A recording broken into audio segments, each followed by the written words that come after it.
Então, vamos lá. Já estamos gravando. Ponham o nome de vocês, tá certo? E o número. E a gente vai começar a nossa leitura. Aliás, vamos retomar a leitura, né? Nós paramos na página 168. Havíamos lido sobre a agropecuária na Europa, né? Necessariamente nós estávamos. A Ásia e Oceania também. E a gente vai passar agora para o finalzinho ali da página 168, né? Vamos falar sobre o extrativismo, tá certo? Só fechar essas janelas aqui para ficar mais rápido. E pronto, vamos lá. A gente se vê amanhã também e sexta-feira também. Então dá tempo de sobra de falar sobre as coisas aqui. Quantas pessoas em sala? Só 11 pessoas? É. É que eu não vou contar comigo com o Robério, né? Cadê o resto do pessoal dessa turma? Não, Praça, tem 12. Não, tem 11. Não, é 11, desculpa, é 11, é 11. Me confundi aqui. Bom, então vamos lá, né? Pensei que fosse ter mais, vamos lá. O extrativismo, né? Os produtos de maior produção, respondendo a Yasmin, sim, ela é leitura, viu, minha querida? Produtos de maior produção da Europa são o petróleo e o carvão, enquanto os recursos energéticos, ferro e o manganês, enquanto minerais metálicos. Rússia, Reino Unido e Noruega são grandes produtores de petróleo, né? Mas não tanto quanto os países árabes, tá? Que isso fique bem claro. Que é um dos principais motivos, né, da tentativa de dominação imperialista americana, né? É a fonte de muito petróleo ali. E que também é um dos motivos pelos quais fez com que o presidente, que está sendo um pouquinho massacrado, né? Donald Trump, tentasse, né, roubar, acho que roubar é uma palavra pesada, né, expropriar o petróleo venezuelano, certo? Ele não fez, por conta da intervenção da Rússia, né, que posicionou ali alguns navios de guerra bem bonitinhos como maneira de intimidação.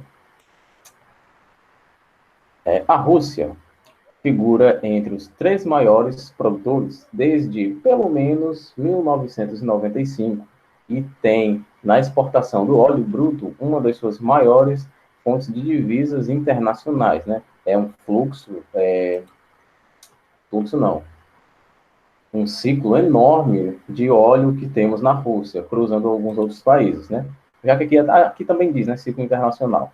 A Rússia, por ter parte do seu território na Ásia, com a maior extensão do mundo, é rica em recursos minerais, destacando-se na Europa entre os demais países, né? Óbvio, se estamos falando de exploração de óleo no subsolo, né? Estamos falando de exploração de minerais. Claro que quem vai sair na frente é quem tem a maior expansão territorial. Então, é um pouco, do ponto de vista da lógica, é um pouco óbvio que a gente imagine que a Rússia vá sair na frente nesse tipo de mercado, né?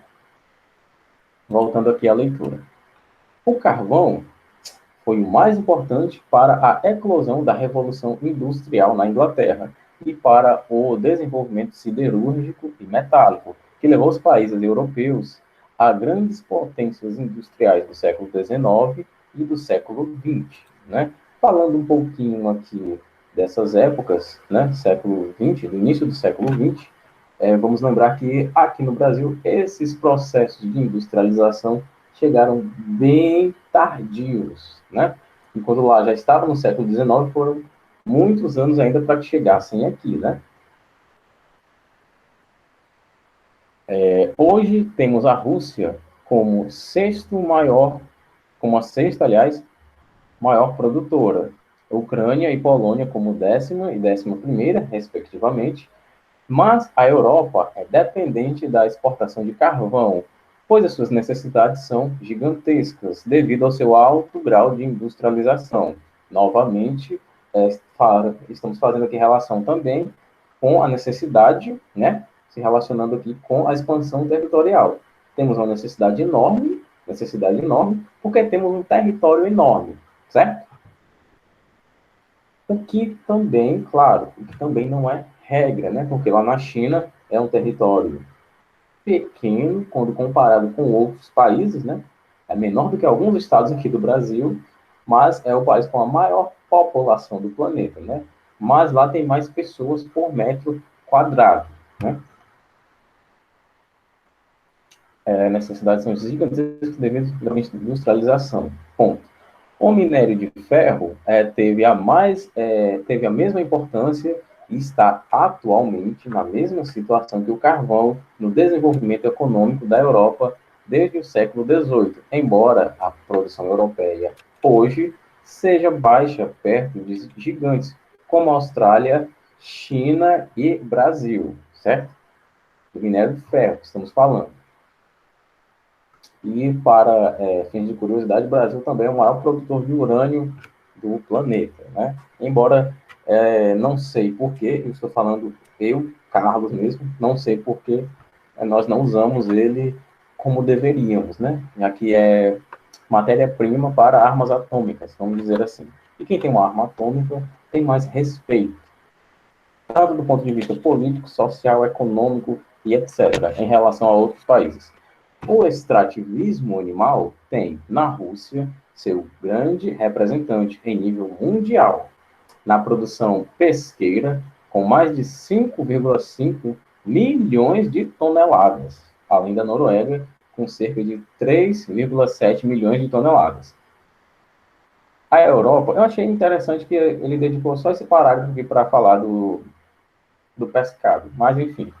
A Europa, apesar de ter alta produtividade, sofre com a alimentação para áreas de cultivo e acaba por depender das importações para atender a maior parte de suas necessidades em produtos agropecuários. O alto poder aquisitivo do povo europeu e o elevado grau de industrialização no continente acabam por colocar o setor primário em segundo plano, né? Pois podem produzir produtos com alto valor agregado e obter vantagens em troca de produtos primários. A indústria, ainda falando de Europa, Ásia e Oceania, né? A geografia das indústrias na Europa tem como seu ponto forte a infraestrutura que foi criada. Claro que vamos nos lembrar, para quem está perguntando a página, estamos na página 169, tá? Temos na Europa uma enorme infraestrutura industrial, porque temos na Europa o berço da Revolução Industrial, certo? A industrialização lá é boa, porque, enfim, começa por lá. Também, né? Um dos principais fatores. A disponibilidade de fontes energéticas e centros de pesquisa e inovação universitários, associado às indústrias, portos, aeroportos, hidrovias e ferrovias, que proporcionam um ambiente adequado ao desenvolvimento industrial, olha o que o professor falou, desde a Revolução Industrial, ganhou maior impulso no pós-guerra. Vamos lá. Isso aqui dá para a gente fazer uma referência, né, uma analogia, estabelecermos uma relação até mesmo com a cultura. Vou tomar uma água aqui que eu vou falar demais. Note que aqui estamos dizendo o seguinte: no período pós-guerra, a indústria teve um impulso, né, teve um solavanco, um empurrão maior, mais potente. Do ponto de vista cultural, né, isso é um pouquinho de história para a gente deixar aqui interdisciplinarizado com uma geografia. Tínhamos uma cultura que estava em ascensão, né, na música, na arte, no cinema, no teatro, porque tínhamos uma população mundial mesmo abalada com tudo aquilo que havia acontecido, com a guerra mesmo, com bombas, com um número altíssimo e quase que inimaginável de mortos, né? E passando aqui, voltando para a geografia, tínhamos um alto desejo de desenvolvimento da humanidade, também por conta do alto grau de destruição que havia acontecido. E também, do ponto de vista científico, tanto bélico como nos outros setores da ciência, tudo acabou se desenvolvendo mais. Por quê? Porque a guerra, né, ela mostrou que o homem realmente poderia muito mais do que ele imaginava. Da guerra, derivou-se as ideias para os computadores como nós conhecíamos até alguns anos atrás, né? Já que esses que nós temos hoje são bem diferentes do que havíamos, do que a humanidade, do que eu falo, do que havíamos pensado.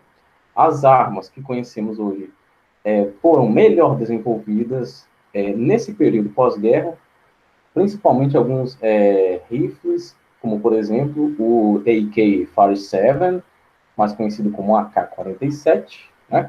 Desenvolvido pelo físico militar como Mikhail Kalashnikov, né? O A é de automático, o K é de Kalashnikov, que é o sobrenome do Mikhail, Kalashnikov automática, do ano de 1947, né? E também, falando mais de indústria, né? Voltando para o texto, que eu até perdi onde estávamos, pronto, aqui. Desde a Revolução Industrial, ganhou maior impulso no período pós-guerra.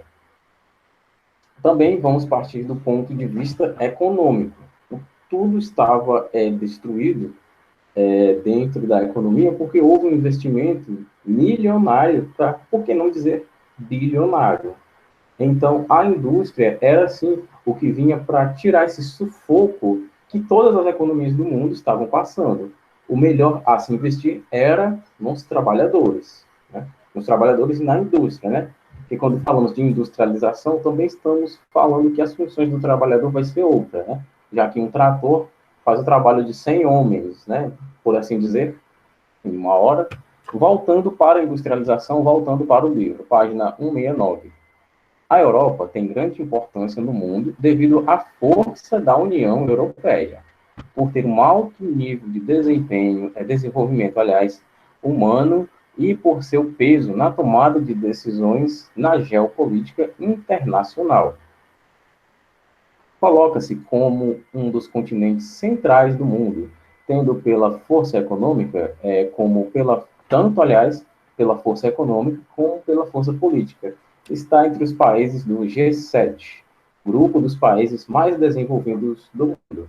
Destacam-se quatro europeus: Alemanha, Reino Unido, França e Itália. Alemanha, fazendo o detalhamento desses países, né? Entre os países do G7, as 7 maiores potências, a Alemanha, que por sinal, do ponto de vista científico e militar, é importantíssimo falar que a Alemanha, na guerra, sempre esteve à frente dos outros países, de vários pontos de vista. E também, claro, vários estudos científicos e alguns historiadores também apontam para o seguinte, que a Alemanha só perdeu a guerra por causa de um único fator, né? Por causa do seu líder. Se não fosse Hitler, a Alemanha tinha tudo para ganhar a guerra. Ainda bem que tinha Hitler, né? Já pensou se fosse uma pessoa inteligente? Vamos lá. A Alemanha é um dos países mais industrializados do mundo, com participação de 8,4% no comércio mundial. A indústria automobilística é a segunda maior do mundo, com 6,6 milhões de unidades produzidas em 2016, e coloca a Alemanha como um dos principais centros de inovação tecnológica na Europa, superando todos os seus parceiros da União Europeia. Quando falamos do automobilismo alemão, né, vamos falar do seguinte: Mercedes-Benz, BMW, Porsche e Volkswagen, né? A Volkswagen, né, na indústria automobilística, é dona de quase todas as marcas de carro que você imaginar, certo? Volkswagen é rica demais, é muito desenvolvida. As indústrias química, siderúrgica, eletrônica e alimentícia da Alemanha são destaque em nível mundial, colocando o país na 4ª colocação dos países de maior produção de riqueza do mundo. Não é à toa que ele movimenta 8,4% da economia mundial, né? O Reino Unido é uma das maiores forças da Europa. e uma potência com o quinto maior PIB do mundo, e figura como o 10º maior exportador de comércio mundial. Foi o berço da Revolução Industrial, a partir da indústria têxtil e siderúrgica, que foi, em grande parte, responsável pelo domínio do comércio mundial no século XIX e a primeira metade do século XX na Inglaterra. Atualmente, destacam-se nas indústrias química, petroquímica, automobilística, eletrônica e alimentícia. A pauta de exportação do Reino Unido tem como principal produtos os automóveis, remédios e as turbinas a gás, totalizando 404 bilhões de dólares. França. A França, a produção industrial da França ganhou fôlego a partir da Segunda Guerra Mundial. Né? Como eu fiz a relação com a guerra, vamos lembrar da participação da França na guerra também, e o seu anseio por um maior desenvolvimento industrial, já que, vamos dizer assim, depois da Segunda Guerra Mundial, tivemos a Guerra Fria, né?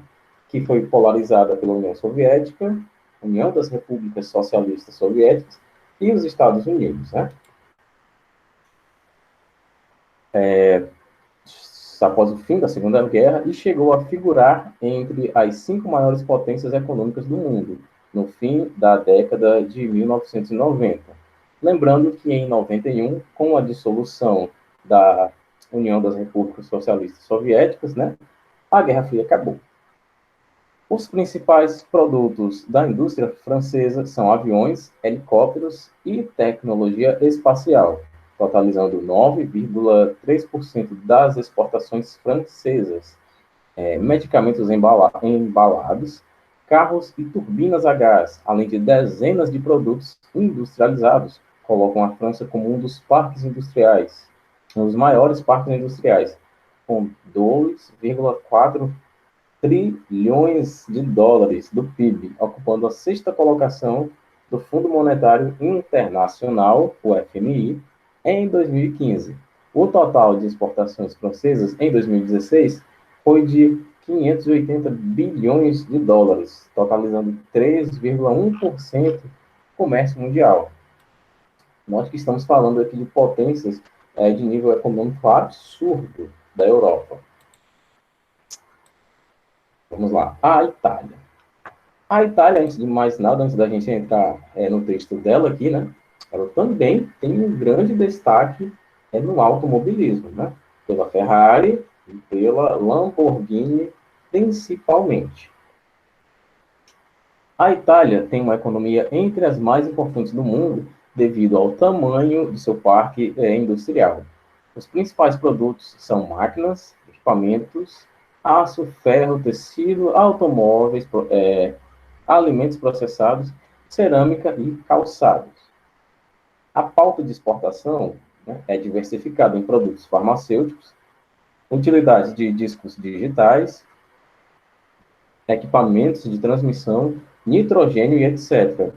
Devido à tradição italiana na indústria automobilística, por possuir marcas de alcance mundial como Fiat, Ferrari, Maserati, Alfa Romeo, Bugatti e entre outras, os produtos que a Itália mais exportou em 2016 foram carros, caminhões de entrega e peças de veículo, com 71% das exportações equivalentes a 32,77 bilhões de dólares, né?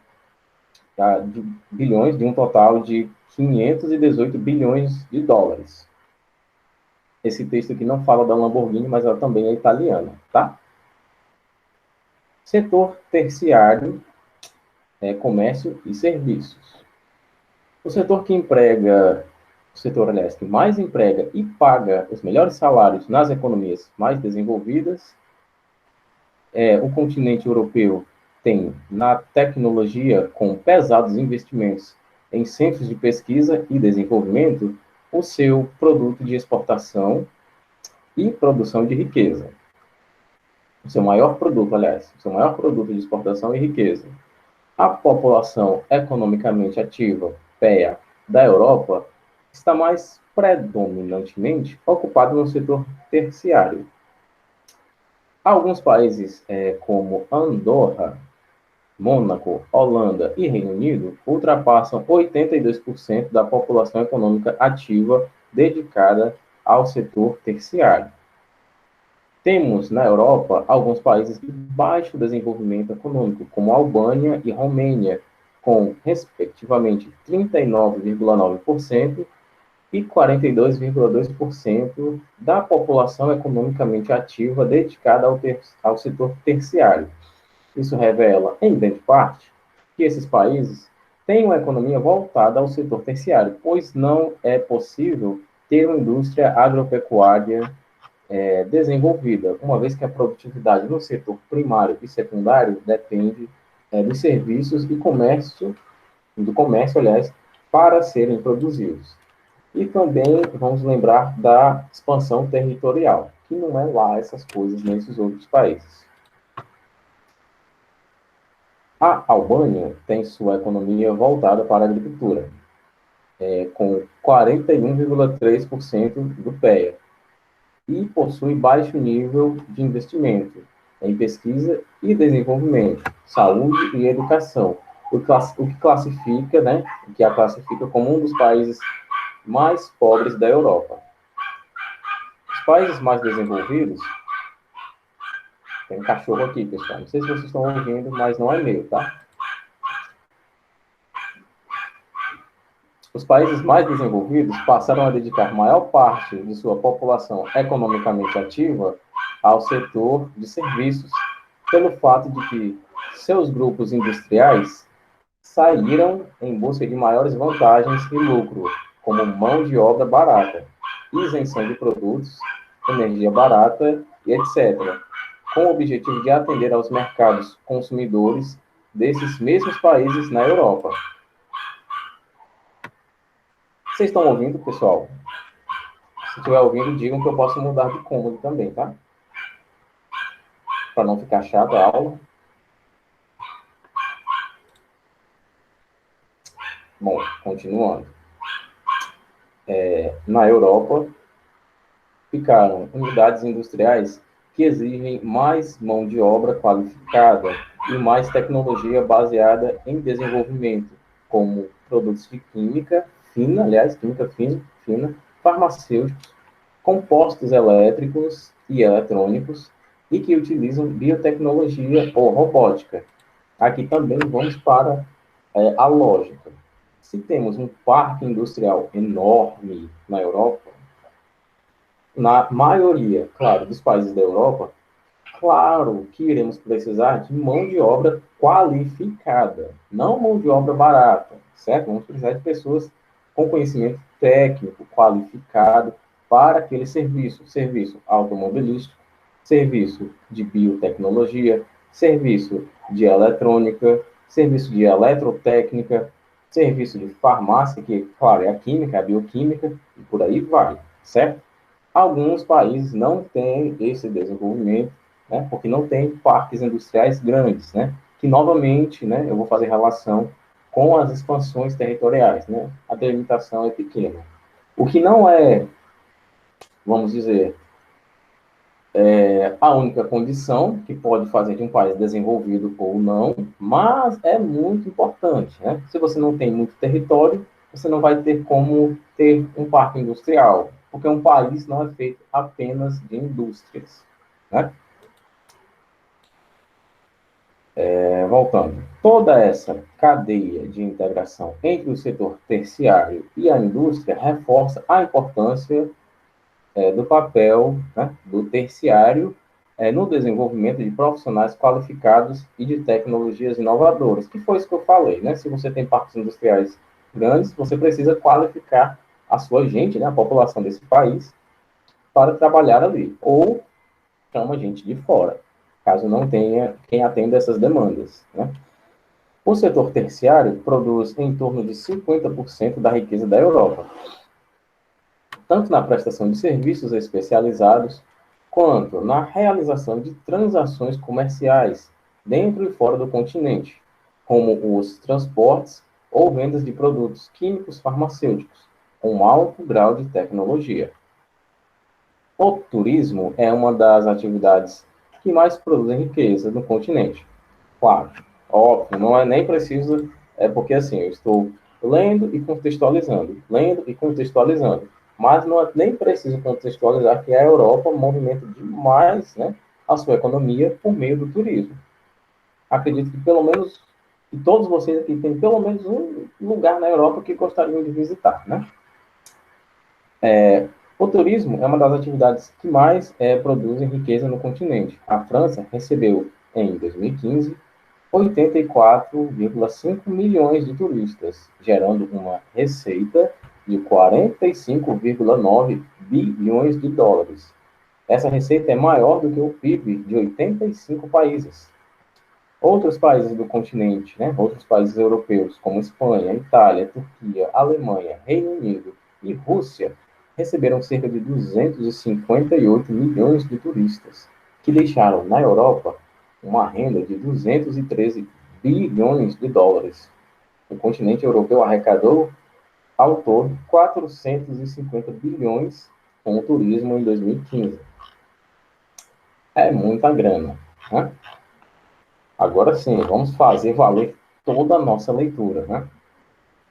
Página 173, vamos às nossas questões. Magníficas, lindas e maravilhosas. Primeira questão. Antes de entrarmos nas questões, né, já que a gente tem um tempinho razoável até para ler as questões, alguma curiosidade do que eu falei? Alguma dúvida? Ficou alguma coisa que vocês quiseram perguntar, mas não perguntaram para não atrapalhar a leitura? Se tiver, fale agora ou cale-se para sempre. Não? No more, no one. De toda a leitura, Yasmin, eu fiz uma leitura enorme, né? Fui lendo, teve momentos que eu li uma frase, contextualizei, li uma frase, contextualizei, né, do ponto de vista econômico, histórico, científico, e por aí vai. Sem dúvidas. Então, vamos ler as questões, né? Explicar, algumas que tiver para explicar, e se tiver dúvida, vocês me falam também. Primeira questão. Quais as características, né? Isso aqui do relevo asiático estava no texto um pouquinho antes de eu entrar na disciplina, né? Mas a gente pode tirar dúvida disso também.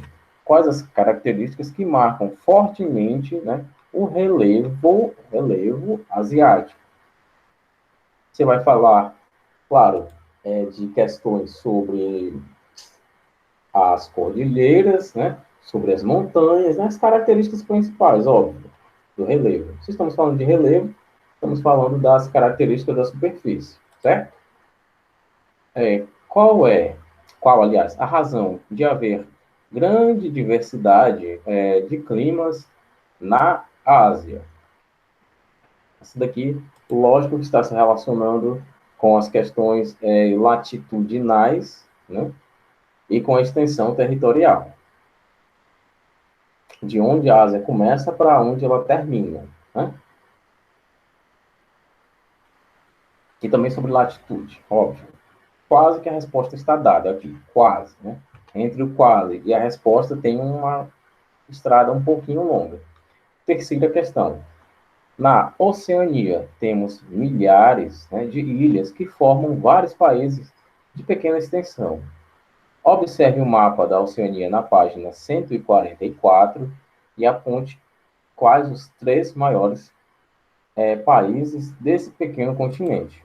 Que é o seguinte, não tem que contextualizar, não tem que interpretar. Você vai lá, olha, observa quais são os três maiores e traz aqui para a terceira questão. Simples, fácil, tranquilo, como todas as aulas do tio Carlos, né? Quarta questão. Explique a predominância da vegetação hiperxerófila, gaguejei, hiperxerófila na Austrália. Gaguejei bonito agora. Predominância da vegetação hiperxerófila da Austrália, né? Que predominam desertos e outras coisas, né? Eu não vou falar para não dar resposta. Mas isso aqui também está no texto, tá? É só voltar lá no texto e recortar de lá. A Ásia tem muitos climas diferentes, né? É quase a segunda. Se você responder bem a segunda questão, você responde bem a quinta questão, tá? Se responder bem a segunda, você tem meio caminho andado para responder a quinta questão. Vamos lá. A Ásia tem muitos climas diferentes. Estou afirmando, tá? Não estou perguntando. Alguns chuvosos, outros desérticos, além de climas polares. Dentre a diversidade asiática, do ponto de vista climático, aponte sua maior floresta e suas características principais. Essa daqui também é outra que está mamão, vamos dizer assim. Está dentro do texto, não tenho que interpretar, não tenho que calcular. Vá no texto, acha a informação sobre a floresta que você encontra aqui. Que é importante que você tenha esses dados e podem ser muito úteis numa prova, né? Num simulado e coisas assim.